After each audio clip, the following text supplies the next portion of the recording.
फैल गया है और तमाम अन्य प्रकार की बातें, इसलिए फील्ड में मुझे स्वयं उतरना पड़ा था। हमारे मंत्रीगण प्रभारी जनपदों में जा रहे हैं, वहां पर उनके द्वारा प्रभावी कार्रवाई की जा रही है। प्रशासनिक टीम, स्वास्थ्य विभाग की टीम, कोरोना वॉरियर्स,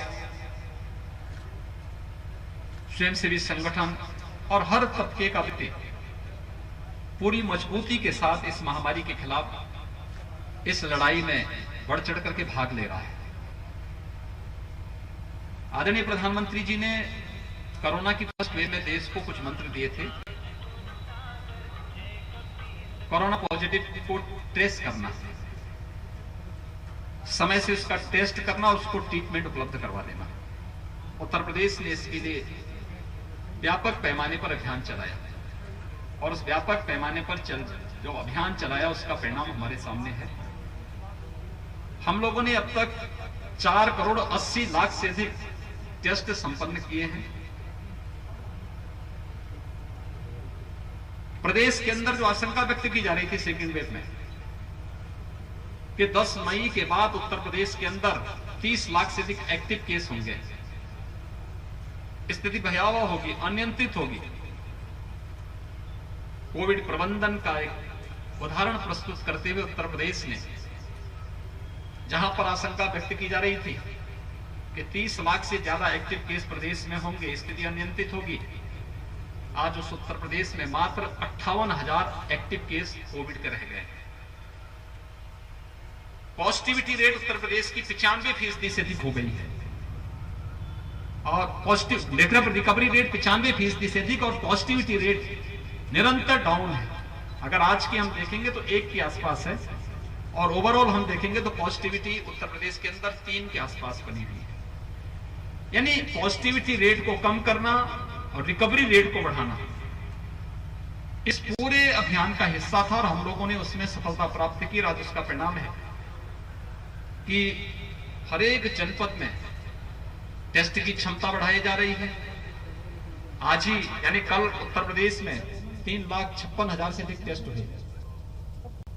आज 3,47,000 से अधिक टेस्ट उत्तर प्रदेश के अंदर हुए हैं।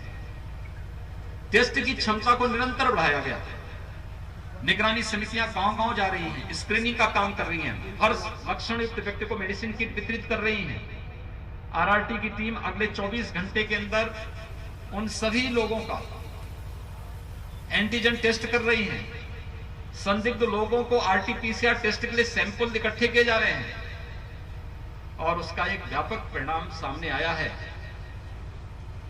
कि पिछले 26-27 दिन में जो एक्टिव केस थे या 82 से लेकर 85% तक इसमें गिरावट आई है और निरंतर कोरोना पर प्रभावी नियंत्रण करने की दिशा में सरकार ने आगे कदम बढ़ाया है।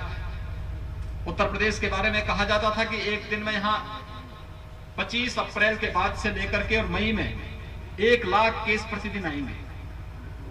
आज के जो आंकड़े हैं मात्र 3,200 पॉजिटिव केस उत्तर प्रदेश में आए हैं, पूरे उत्तर प्रदेश में आए हैं। यानी हम लोगों का जो अभियान है वो सफलतापूर्वक आगे बढ़ रहा है और इसीलिए कमिश्नरी स्तर की समीक्षा बैठकों के बाद अब मैं जनपद स्तरीय समीक्षा बैठकों के लिए निकला हूं।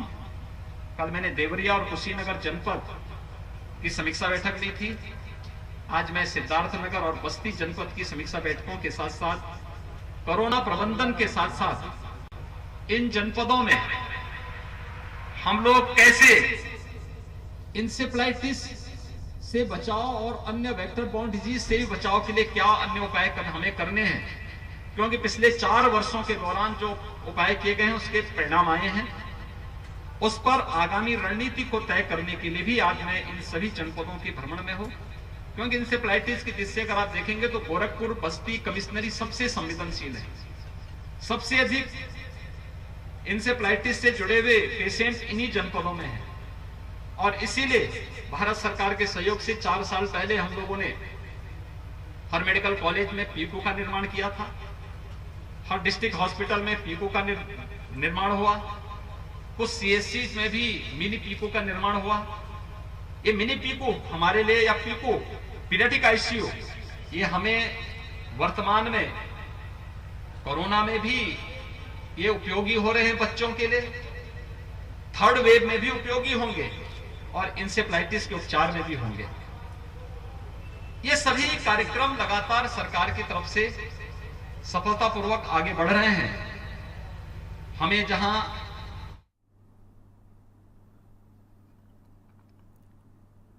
तो कोरोना संक्रमण के बीच